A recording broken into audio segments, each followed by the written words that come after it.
Horsey, have you ever heard of cities that vanished from history? Heard of them? Buddy, half of them probably sank because someone forgot to build a roof. There's a legend buried deep in the sands of time. Ooh. Is it cursed? Do we need a hat, a whip, and a snack? It doesn't appear on any modern chart. Then either it's lost or extremely well hidden. Some say it's just a legend. But what if the story was real all along? Then we definitely need a bigger backpack. Let's uncover the truth behind the legend. Do we need a hat, a whip, and a snack? Then let's go on an adventure, shall we? Just tell me there's snacks at the end.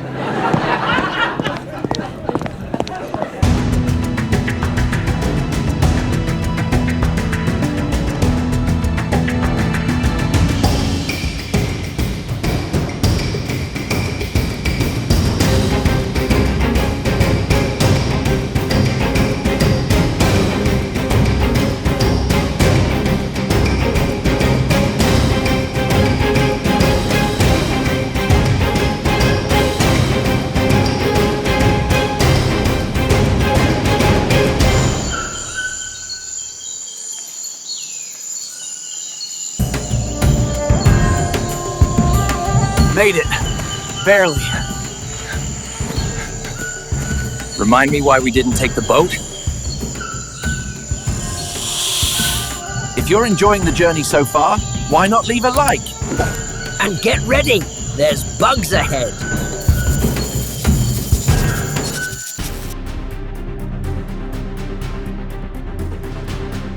Deep in the heart of the Belizean jungle, a discovery shook the world of archaeology. In 2024, researchers at the ancient Maya city of Caracol uncovered a royal tomb. Untouched, undisturbed, and older than many had imagined. It wasn't buried in a towering pyramid, but beneath a modest residential platform. Yet inside, the remains of a king. A king living under the neighbors? So much for royal treatment. Buried alongside the ruler were jade ornaments, obsidian blades, and elaborate ceramics. But more surprising than the grave goods was the date. The tomb was sealed over 1,500 years ago, long before Caracol's peak as a mighty city-state. That changed everything. Basically, they found out the party started way earlier than the historians thought. And this king?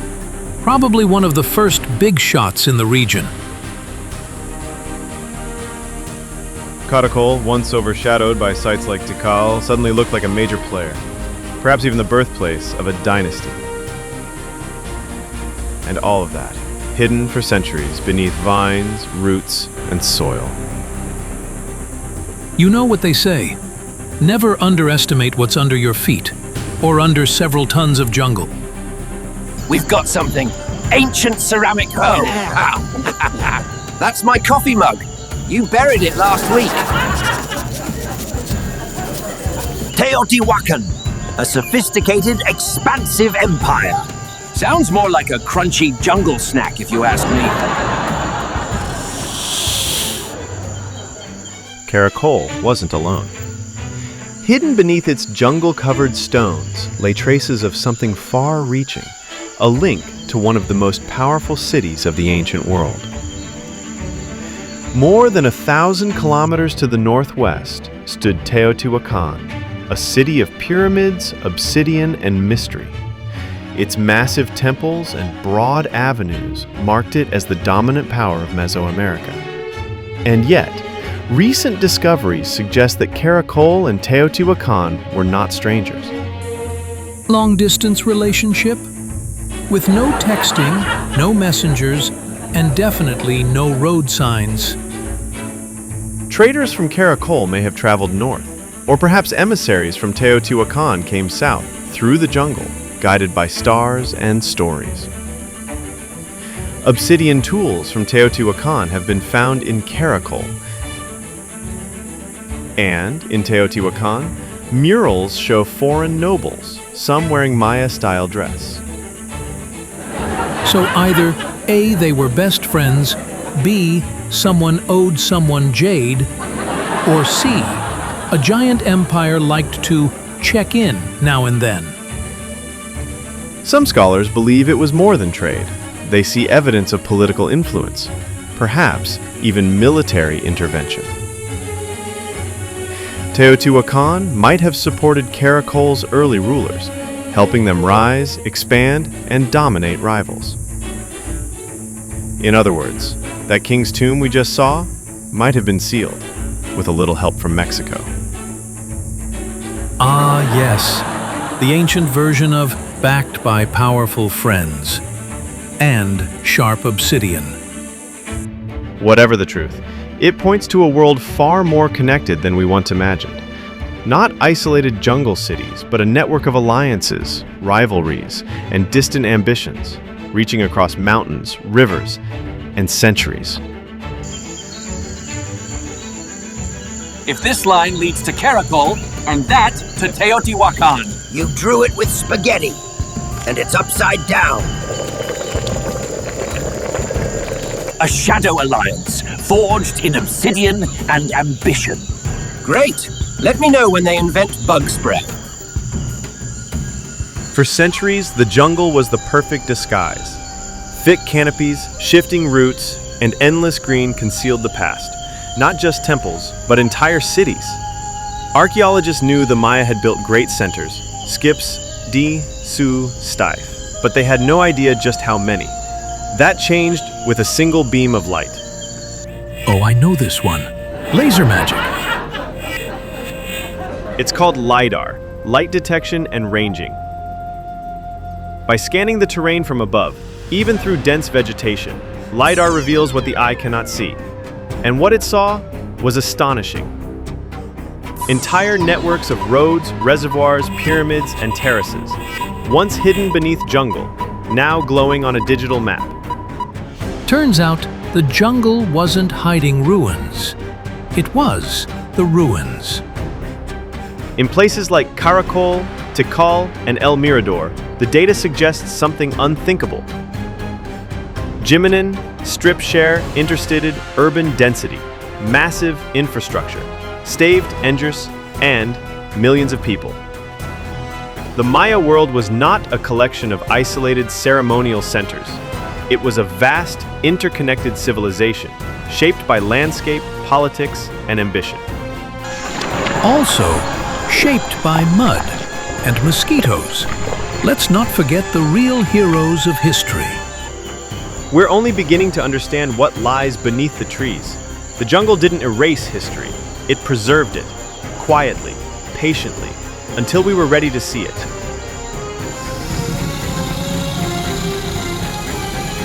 According to this, we're right on top of it. The gate to Xibalba should be near. Then it's hiding under this mud, because I see nothing but bugs.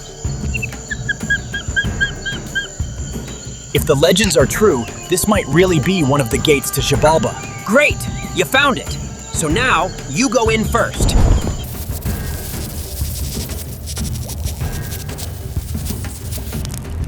Look at these markings, they match the codices. This wasn't just a cave. This was a ritual path. If you want to see what's down there, you'd better subscribe now. Yeah! Click first, scream later. The Maya didn't just build cities, they built cosmologies.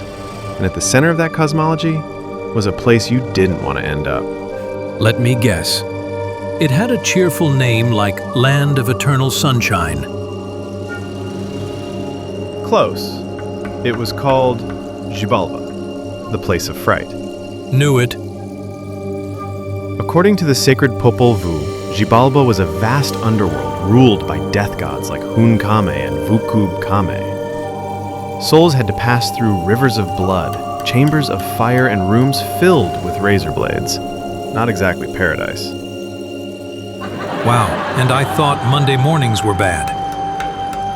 But here's the strange part. Some of these myths seem to align with real, physical places. deep caves, underground rivers, hidden chambers. You mean, like the one we're currently standing in? Exactly. In Belize, there's a cave called Aktun Tunichil Muknau, the Cave of the Stone Sepulchre. Inside, human sacrifices, broken pottery, and a skeleton they call the Crystal Maiden. She's not actually a maiden, by the way. I read the update. You read archaeological updates? Hey, I'm not just comic relief. In Guatemala, near El Zotz and Caracol, explorers have found similar sacred caves, places where the living crossed into the world of the dead, not metaphorically, but literally. These were portals, and sometimes they weren't meant to be reopened. Then why are we reopening them? Even Teotihuacan, far to the north, had legends of 7 ancestral caves called Chicomotztoc, places of origin and return. LiDAR scans even suggest entire city layouts aligned with underground features. That's actually kind of cool. Creepy, but cool. Of course, we must be careful. Myths aren't blueprints. They're mirrors of belief, memory, fear. But for the ancient Maya, Xibalba wasn't just a story. It was real, and it might still be waiting. And if you thought this chapter was unsettling, wait until you see what lies beneath the next one. Spoiler alert, it hisses.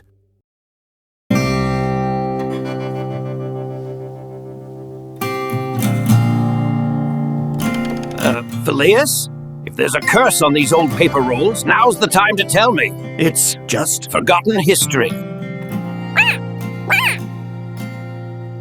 See these lines? They come from a world no one shouldn't know. Is that a sea monster? Or just really bad weather? This map shouldn't exist. Let's find out, shall we?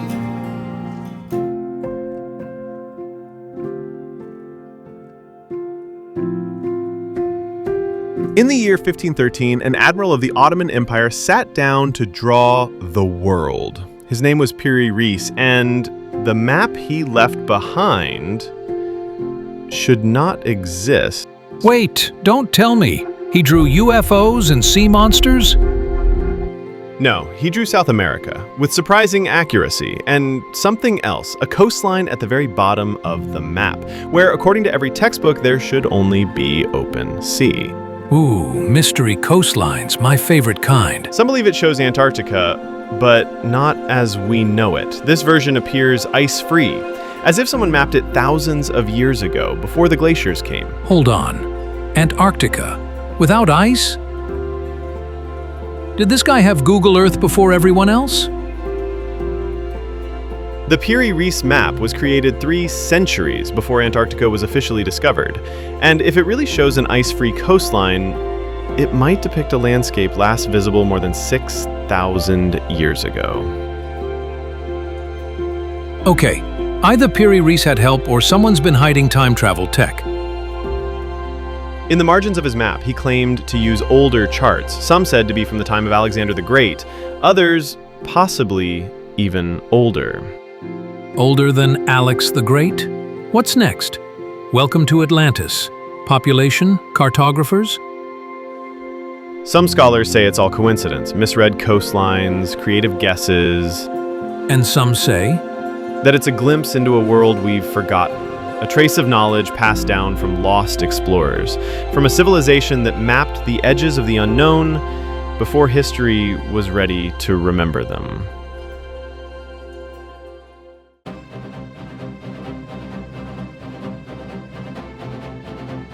Are you wearing merch of yourself? Of course! Best-selling icon and fashion statement. Want to look wholesome too? Check out the Timeless Tales shop. Link in the description.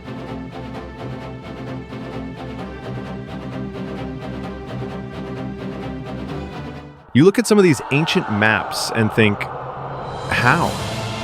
Mountains drawn where no one had ever climbed, rivers traced deep inland across continents barely explored. Hold up! You're telling me medieval cartographers had Google Earth? Not quite, but Some details on these charts suggest a perspective from far above. Like way up there above. Orbital view kind of stuff. Take the 16th century map by Orontius Phineas. It outlines Antarctica centuries before it was discovered, and it shows rivers flowing across the landmass. Which is currently under 2 miles of ice. Exactly, and that's not the only one.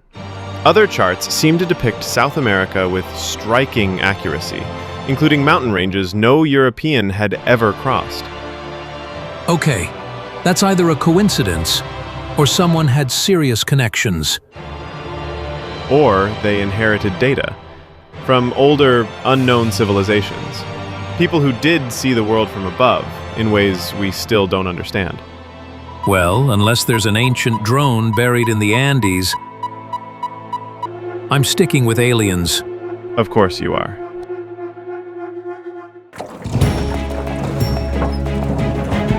This is not the Ark. It's the compact edition. Very fuel efficient.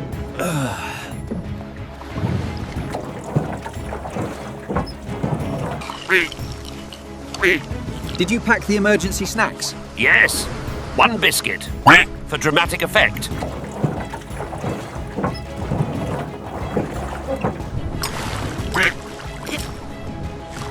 If anyone asks, we totally planned this flood segment in advance.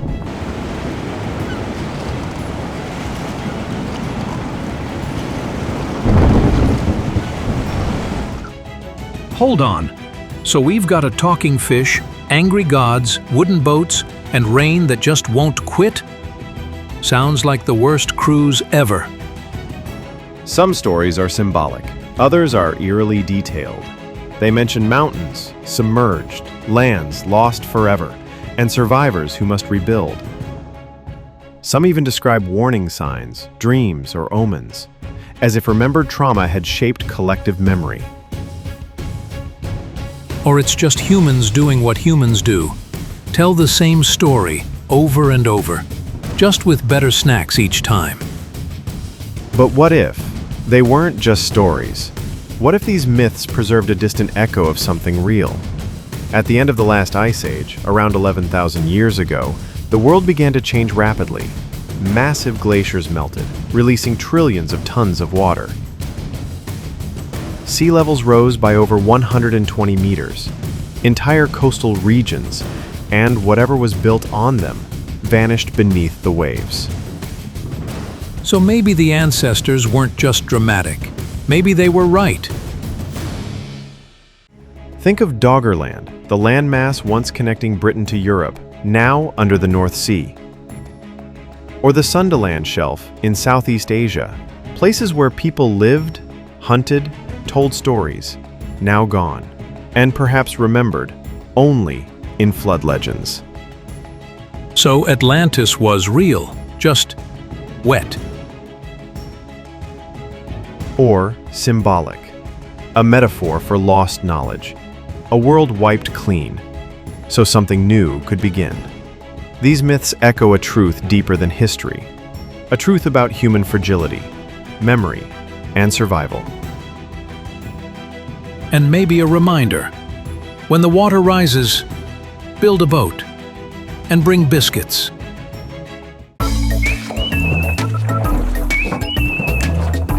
We made it, didn't we? Barely. Barely. I was 1 seagull away from eating my own tail.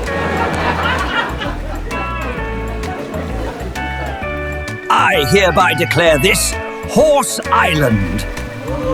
We're not naming every island we crash on after you. We need a shelter, a signal fire, and supplies. Already handled. Shade, snacks, and my signal is no. When Plato first wrote of Atlantis, around 360 BCE, he didn't present it as fantasy. He described it with conviction. Not in poetic riddles, but in stunning detail. A mighty empire, an advanced civilization, a vast island larger than Libya and Asia combined, located beyond the Pillars of Heracles, what we now call the Strait of Gibraltar. Sounds legit, but so does every story I've heard from my Uncle Carlos. He once claimed he invented mangoes. Yes, well, Plato had different sources. He said the story came from Egyptian priests, passed down over generations and shared with the Athenian lawmaker Solon. By the time Plato got it, it was already ancient. So it's a hand-me-down legend with no receipts? Or it's the memory of a real place. A civilization wiped out in a cataclysm so sudden, so total, it passed from fact into myth. A story told and retold until it became allegory, but never truly forgotten. Plato didn't just name Atlantis, he mapped it. He described concentric rings of land and sea, a gleaming capital city, temples covered in precious metals like gold and orichalcum. 10 kings ruled 10 districts, bridges crossed wide canals, and a powerful navy once threatened the known world. Okay, this is starting to sound suspiciously organized, like Google Earth for ancient empires levels of detail. Exactly. That's what has puzzled scholars for over 2 millennia. If Atlantis was merely symbolic, why give it such specific geography? Why describe its agriculture, its infrastructure, even the layout of its harbors? And here's where it gets interesting. Plato placed Atlantis beyond the Pillars of Heracles, in the Atlantic Ocean, and ever since explorers have looked. In the Azores, where underwater plateaus hint at a sunken landmass, near the Bahamas, where submerged rock formations like the Bimini Road spark wild theories, off the coasts of Spain and Morocco, where remnants of prehistoric settlements lie buried under silt and salt water. So, either Atlantis was real, or the Atlantic Ocean is just really good at hiding stuff. Some researchers suggest a global flood or series of sea level rises after the last ice age might have wiped entire coastal cultures from memory. And maybe, just maybe, the story of Atlantis is the echo of one of those lost worlds. Was Plato a philosopher or a messenger? Was Atlantis a parable about human hubris, or a veiled reference to a real catastrophe we no longer remember? Maybe both, a warning and a memory. Atlantis may be myth, or it may be history, drowned in time. But one thing is certain, we keep searching. Because some stories are too powerful to let go.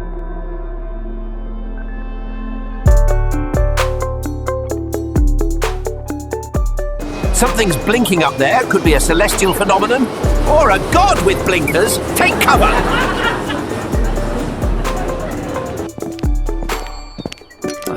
Why is there a carrot in the telescope? I was testing if it cooks faster in orbit. This map shows the Pleiades 5,000 years ago. And that's my zodiac sign, Cafeterius.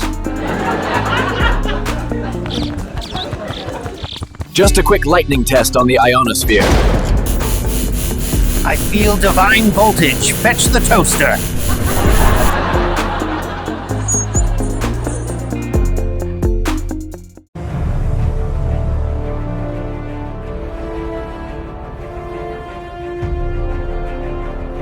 When it comes to myths of sky chariots and flying palaces, few cultures go into as much detail as ancient India. Oh yes, the land of spice, sages, and supersonic air travel? In the Mahabharata and the Ramayana, ancient Sanskrit texts dating back thousands of years, we find vivid descriptions of vimanas, flying vehicles used by gods, kings, and sometimes warriors. Wait, they didn't just float. They had gears, fire, wings, rotating parts. That sounds more like a steampunk spaceship. Some vimanas were said to move with the power of light, others with wind, mercury engines, or even sound waves. One text describes a craft rising vertically, then accelerating into the sky like a fire-powered bird. And I thought my saddle squeaked. There's even a 4th century manual called the Vaimanika Shastra. It outlines aerodynamics, pilot training, fuel types, and anti-collision protocols. You're telling me ancient Sanskrit has a word for mid-air crash avoidance? Not quite in those words, but it speaks of navigation systems, invisibility through solar rays, and how to avoid birds and wind currents. Okay, hold up. This isn't your average myth. This sounds like someone saw a machine and tried to explain it with the words they had. Exactly. Myth, allegory, or a memory of something that really flew? All I know is, if someone offers me a Vimana ride, I'm packing snacks and a parachute. Wise choice. Because the sky, it seems, remembers more than we do.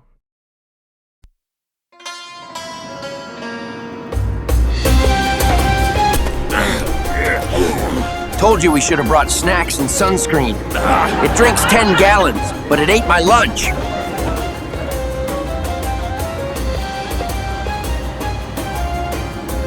There goes 3,000 years of aviation theory.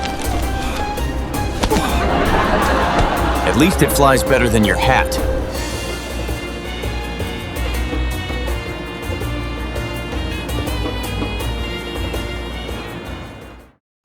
When you stand beneath the Egyptian sky, you're not just looking at stars. You're gazing into what the ancients called the realm of the gods. Yeah, and those gods weren't exactly low maintenance. Ra had his own solar yacht. Osiris got a whole constellation. Talk about VIP access. Quite right. The Egyptians aligned entire cities to the heavens. Temples matched the solstices. The pyramids, those colossal monuments, pointed to Orion and Sirius. Wait, Sirius? Like the sparkly dog star? Exactly. Its rising signaled the flooding of the Nile, new life, fresh crops. To them, the stars weren't just twinkling lights. They were signs, portals, even destinations. Okay, but here's the real juice. What if someone actually used those portals? Ah, the Star Walkers. The pyramid texts describe them, beings who cross the sky, who travel on light. Not priests, not poets, something stranger. So, ancient astronauts in papyrus robes? That's one interpretation. They were said to ascend and descend like falcons, linked to Horus, the sky god. If I had wings, I'd definitely skip the camel ride. Some believed the pharaoh joined them after death. Others wonder if someone, or something, came before him. Egyptian gods didn't just rule the land, they moved through the skies. Yeah, Ra's got a fire ship, Thoth's flying in gold, and Isis rides the wind like it's an Uber. Exactly. These aren't static myths. They describe flight, motion, control. Or poetic metaphors? True. But metaphors with repeating patterns. Radiant vehicles, wind propulsion, beams of light. All right, fine. But if I see one more winged disc, I'm gonna assume someone was compensating. Now let's talk about something carved in stone. The Dendera Zodiac. Ooh, I know that one. Ancient Egypt's version of a horoscope, right? Much more than that. It's a detailed star map. Stars, planets, orbits, but around it, figures floating, half animal hybrids, strange alignments. Sounds like a party thrown by aliens and astrologers. Or a visual guide to the skies. One not meant to be watched, but navigated. So you're saying they didn't just admire the heavens, they mapped them like pilots. That's one theory, and it's older than any compass. Okay, but today we've got NASA, satellites, Netflix. What do we do with all this ancient sky stuff? Well, that depends on who you ask.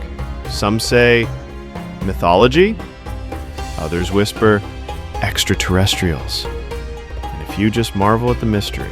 Mystery? I call it a missed career opportunity. I could have been horsey, first pilot of the Skybark. Whether symbol or spaceship, one thing's certain. The Egyptians looked to the stars, not just for beauty or belief, but as a place they longed to reach. Same, just with better snacks.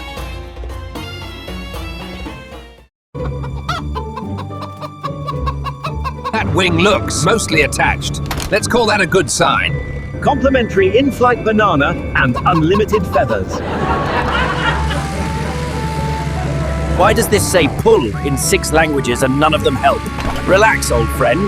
If the gods wanted us grounded, they'd have sent a llama instead.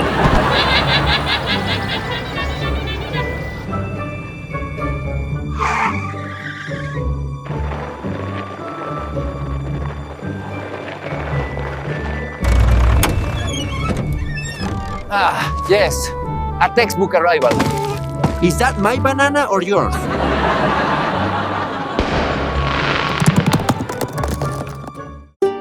If you ask the Andean winds, they'll tell you Tiwanaku wasn't just built to last. It was built to reach the sky. Reach the sky? Half the place is buried under dirt and llamas. Precisely. And yet, what's visible still stuns archaeologists. Giant stone platforms, precision-cut blocks, underground chambers aligned with the stars. And let's not forget those weird window-shaped gates. They don't open anywhere, but they sure look like portals. Tiwanaku was more than a city. It was a cosmic clock, a temple of time, and, some believe, a launch pad for the gods. Among the many deities carved into the stones of Tiwanaku, one figure dominates, the so-called sun god, or astronaut god. You mean the guy with the big square helmet and antenna arms? Exactly, Viracocha. He's often shown holding mysterious devices. Some say thunderbolts, others, tools of power. Or remote controls. I'm just saying. Legends say he came from the sky, brought knowledge, and disappeared across the ocean, not unlike other civilizer gods around the world. So he shows up out of nowhere, builds a mountain-sized calendar, teaches architecture, and then bounces? Classic sky god move. One of Tiwanaku's greatest puzzles isn't what we see, but how it got there. Massive blocks, some weighing over 100 tons, transported across miles of highland. No wheels, no pulleys, no pizza as payment. And the cuts? They're laser precise. Interlocking joints, right angles that would challenge even modern tools. At 13,000 feet altitude, I get winded just climbing stairs. Some believe ancient engineers knew secrets we've lost. Others think they had help.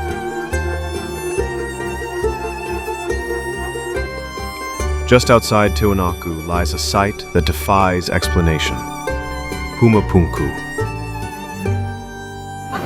Sounds like a dessert. Tastes like geometry. It's a shattered field of perfectly shaped stone blocks. Like a giant machine was disassembled and scattered across the earth. You've got H-shaped blocks, puzzle pieces, sockets, and slots. It's like Lego, but for giants. Some theories suggest Pumapunku was an energy center, or even a port for celestial vehicles. Or someone dropped their toolbox. Hard. The Andean world is full of legends about beings from the heavens. Winged men, fiery chariots, stars that descend with humming sounds. Cultures from the Nazca to the Inca speak of sky visitors. Sometimes gods, sometimes ancestors, sometimes something else. And all of them came from up there. The stories vary, but the theme remains. The heavens weren't just a backdrop. They were the source. To the mainstream, Tiwanaku is a marvel of ancient ingenuity.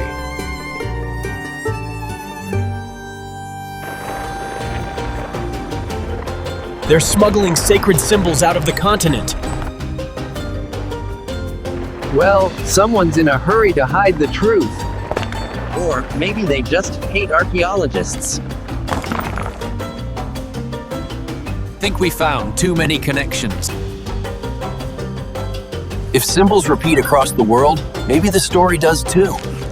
Let's follow the signs, but this time, no more trucks.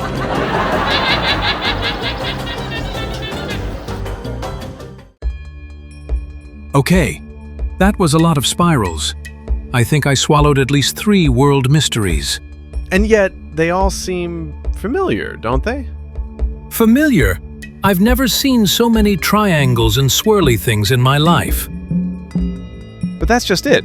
These shapes, you find them everywhere, from ancient Ireland to the Andes, from China to Mesoamerica. Hold on, you're saying these ancient people were just coincidentally carving the same stuff? That's the big question. Coincidence or connection? Spirals, triangles, winged suns, they show up carved into temples, painted on walls, etched in cave ceilings. They weren't just decorations, they meant something. Let me guess. The spiral is life, the triangle is power, and the square is lunch? Close. The spiral often represents the soul's journey, rebirth, or cosmic cycles. The triangle, it's sacred. Think pyramids, direction, balance. And the sun disk? Nearly universal. In Egypt, it's Ra, the sun god. In India, Surya. In the Andes, Inti. Same shape, same reverence. Sounds like the sun had a great PR team. Or perhaps humanity, no matter where it emerged, reached for the same ideas, the same archetypes, even without a shared language. But how did the same symbols end up everywhere? They didn't have internet, or boats, or horsey airlines. Some scholars say it's just parallel development. You know, everyone looks at the stars, builds upward, reflects inward. But you're not buying it, are you? Let's say I'm open to alternatives. What if these symbols are echoes of something older, a common memory passed down, reshaped, reinterpreted? A forgotten civilization. Some call it Atlantis. Others, Mu. Some don't name it at all. But the idea is the same. Long before our recorded history, something connected us. Okay, but couldn't it also be, you know, the usual explanation? Aliens? Hey, I didn't say it. You were thinking it. Well, if I were a celestial being dropping in for a visit, I'd definitely leave behind some classy spiral graffiti. There's another theory, too. That these symbols weren't just sacred, they were practical. Ways to remember the stars, the seasons, safe paths, dangerous places. You're saying symbols were like ancient GPS? In a way, yes. They weren't just art. They were maps, myths, messages. I like that. Storytelling and navigation. Efficient. And powerful. Because long after the cities crumbled and the names were forgotten, the symbols stayed. So maybe people weren't as isolated as we think. Or maybe they were, but their minds, somehow, were tuned to the same frequency, across oceans, across millennia. That's kind of beautiful. It is. Whatever the truth, the patterns remain. On stones, on walls, in myths. Maybe they weren't trying to impress the gods. Maybe they were just trying to leave us a trail.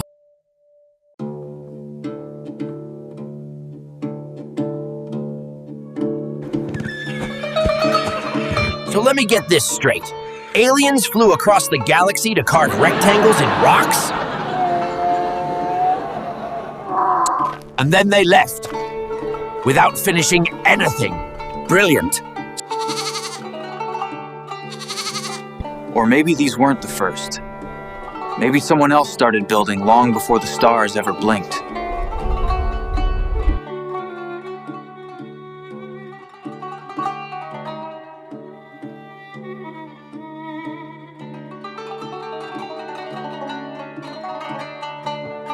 Before Stonehenge, before the pyramids, before even the wheel, there was this place. This place? You mean this pile of old garden stones? Not just stones. This is Göbekli Tepe, over 11,000 years old, the oldest known temple complex in the world. Wait, 11,000? That's older than everything. Who built it? Aliens again? Nope, humans, but not farmers, not city builders. These were hunter-gatherers. No metal, no carts, no written language, and yet... They played prehistoric Jenga with 30-ton limestone blocks. Pretty much. They carved towering T-shaped pillars, some over 6 meters tall, and arranged them in perfect circles. And decorated them with snakes, scorpions, ducks. Lions, bulls, foxes, headless figures. Some say it's a map of the stars. Others believe it was a ritual center, or a gateway to something else. Yeah, every ruin's either a temple or a stargate with you. Maybe both, but here's what really makes this place strange. They buried it. Buried it? On purpose? Yes, carefully, intentionally. They didn't just abandon it, they sealed it. Okay, that's weird. People don't just bury their sacred temples, not unless something's gone really, really wrong. Or unless they were trying to protect something, or someone. Protected from what? That, we don't know, not yet. You know, the more we dig into the past, the more it feels like we're the ones who don't know what we're doing. And yet, every time we find a place like this, the story gets older. And weirder. Much, much weirder.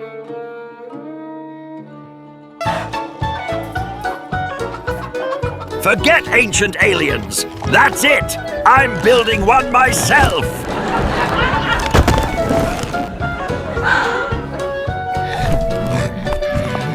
But if I do figure it out, you better be subscribed when I reveal it.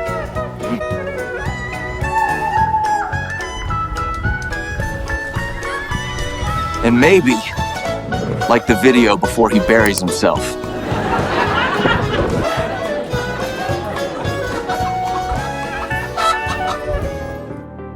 Across the world, from Peru to Lebanon to Indonesia, we find stonework that just shouldn't be possible. What do you mean, shouldn't be possible? They're just big rocks, right? Some of them weigh hundreds of tons, carved with near-perfect precision. Angled cuts, interlocking joints, without mortar. Okay, but how did they lift them? Cranes? Giant pulleys? Maybe dinosaurs with tool belts? No written records, no machines, and in many cases, no quarries anywhere nearby. Some of these blocks were moved over mountains. So either they were built by people with superhuman strength, or by people with knowledge we've completely forgotten. Exactly. It's not just the size, it's the technique. At places like Baalbek, Sacsayhuaman, or Nanmadol, we find methods that defy modern engineering. Sacsayhuaman, bless you. Very funny. But those stones fit together so perfectly, you can't even slide a razor blade between them. Maybe ancient people just had more time on their hands, or maybe they got help. The truth is, we don't know, and no one agrees. Some say it's lost knowledge, others say it never existed. Let me guess, buried, like everything else. Maybe, or maybe history has more gaps than we realize. Or more rocks than we can count.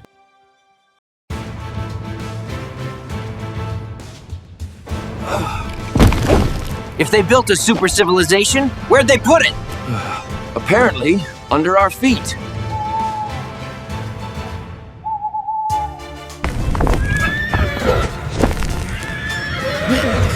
Guys, I think I found something.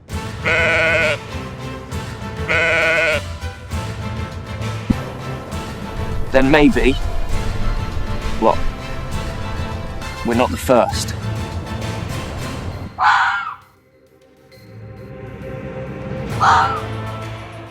History tells us civilization began around 5,000 years ago, with the Sumerians, with Egypt, with the Indus Valley. But what if that wasn't the beginning? What if it was a restart? Wait, like when my old game console freezes and you hit reset, except instead of losing your high score, you lose everything? Exactly. The reset theory suggests that an earlier, advanced civilization once thrived, long before our textbooks admit, a civilization that vanished, almost without a trace.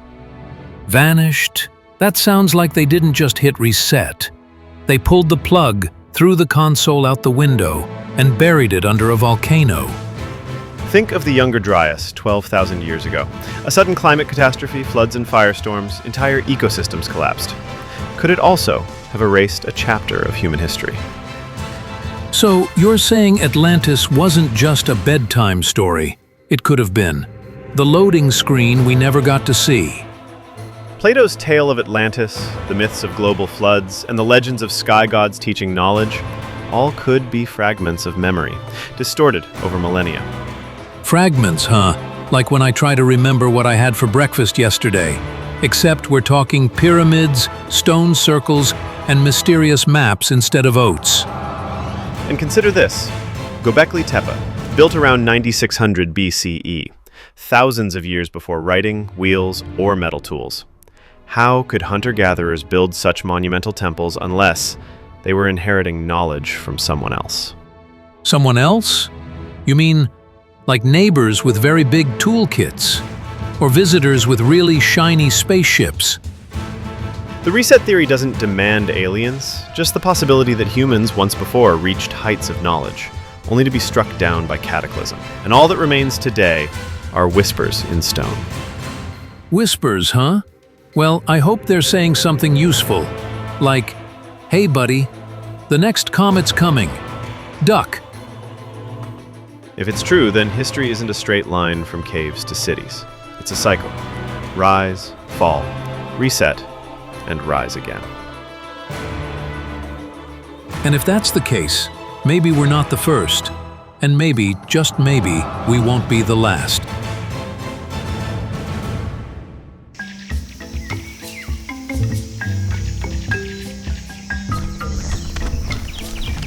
I don't see treasure marks. Just a lot of places humans forgot to check.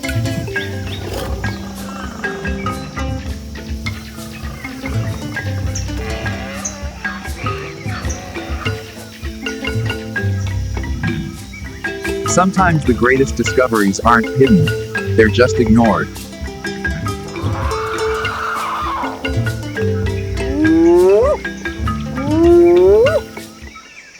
When we think of humanity's origins, our minds leap to the Fertile Crescent, to Mesopotamia, or perhaps to Egypt's Nile. But what if that's only because we've been trained to look there? You mean, like when I only look in the fridge door and can't find the butter, but it's actually right in the back? Precisely, old friend. For decades, archaeologists overlooked regions of Africa and Southeast Asia, assuming they were peripheral to the cradle of civilization. But now, discoveries are rewriting that story. Let me guess. Lost cities? Hidden temples? Giant stone pancakes? Perhaps not pancakes, but structures of astonishing age and complexity.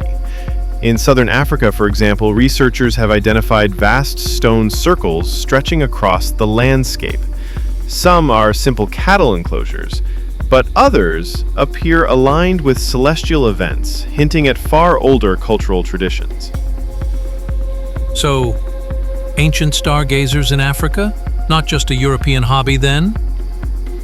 Exactly. And then there's Nabta Playa, deep in the Nubian desert. Thousands of years before Stonehenge, nomadic peoples erected megaliths there, aligning them with the summer solstice and the rising of Sirius. These were astronomers in the desert, charting the heavens long before Egypt's pyramids rose. Stars in the sand. I like that. Like cosmic breadcrumbs. Meanwhile, in Southeast Asia, the picture grows even stranger.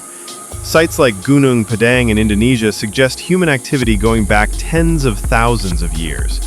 Layers of construction buried beneath volcanic soil hint at a forgotten age of builders. Wait, so under a mountain is another mountain, built by people. That's like a geological lasagna. A rather poetic way of putting it, yes. And in Cambodia, the temples of Angkor once seemed to appear suddenly, as if out of nowhere. But LiDAR scans now reveal an entire lost urban landscape. Roads, canals, reservoirs, farms, stretching for miles, hidden beneath the jungle. So basically, a whole ancient metropolis hiding in plain sight, like when I bury my carrots and forget where. Except, these forgotten cities may change our understanding of human history itself. If civilizations rose in Africa and Southeast Asia long before we imagined, then perhaps our timeline of human development is far too narrow. Which means the great story of humanity isn't just a single line, but more like a messy tangle of roots. Some thick, some hidden, some still waiting to be uncovered. Well said, my friend. The question is, were these new discoveries simply overlooked or deliberately ignored? And if so, why?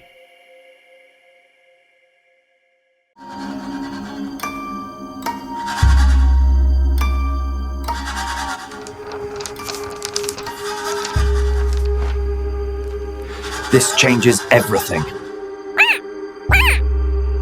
Everything!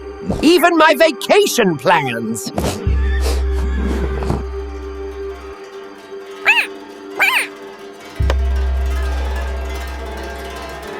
But that is a story for another expedition.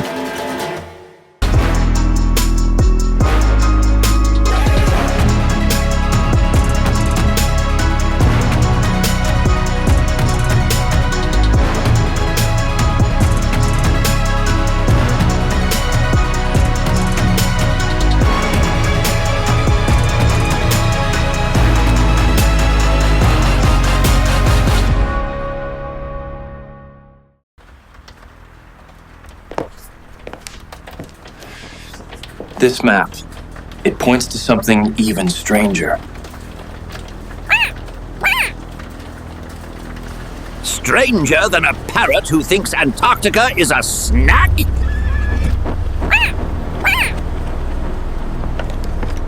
Let's just say, our next journey might change history.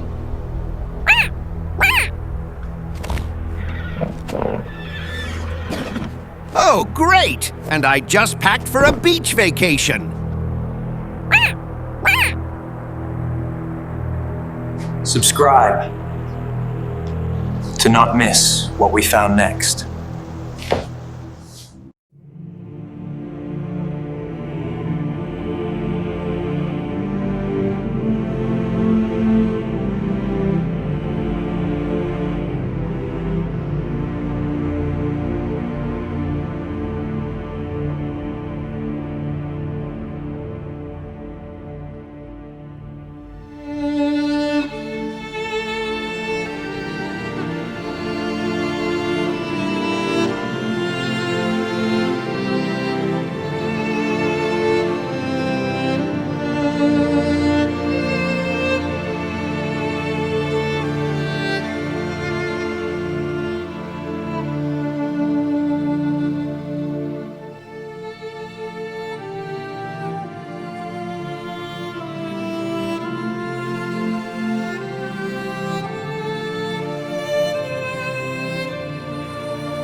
you're still here, the story's over. Go home. Go!